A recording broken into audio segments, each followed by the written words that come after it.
আজকে আপনাদের জন্য নিয়ে এসেছি বরিশালের একদম ঐতিহাসিক আর বিখ্যাত রেসিপি ইলিশের পানি খোলা। কোনো রকম পেঁয়াজ রসুন ভাজা বা বাড়তি ঝামেলা ছাড়াই কম মশলায় ঝটপট তৈরি করুন এই ঝোল পদ, যার অনন্য স্বাদ ও অসামান্য ঘ্রাণ আপনাকে মুগ্ধ করবেই। চলুন দেখে নেওয়া যাক কিভাবে সহজেই তৈরি করবেন এই মুখে রুচি ফেরানো রান্না। প্রথমে ইলিশের আঁশগুলো চামচ দিয়ে ছাড়িয়ে নেব। এরপর তাজা ইলিশ মাছ ভালো করে কেটে পরিষ্কার করে পছন্দসই পিস করে ধুয়ে নিব। এই পর্যায়ে আমরা পেঁয়াজ ব্লেন্ড করে নিব, তবে অথেন্টিক স্বাদ পেতে হলে শিলপাটায় পেঁয়াজটা বেটে নেবেন।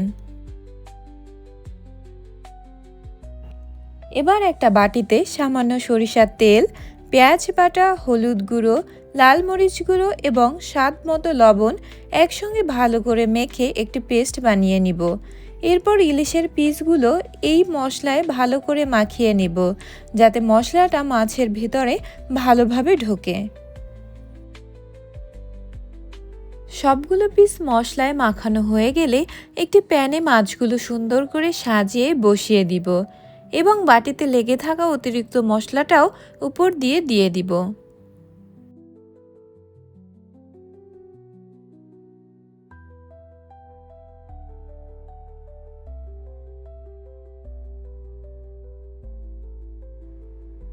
পানি খোলার আসল আকর্ষণই হলো এর পাতলা ঝোল, তাই এতে পরিমাণ মতো পানি যোগ করতে হবে।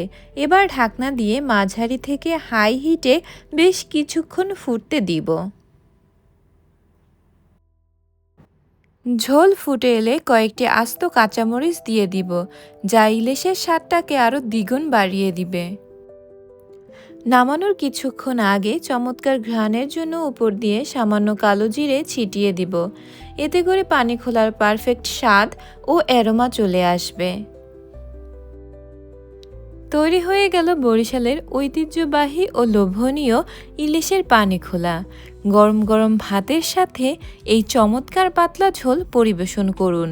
ভিডিওটি ভালো লাগলে অবশ্যই লাইক, কমেন্ট ও সাবস্ক্রাইব করতে ভুলবেন না। ধন্যবাদ।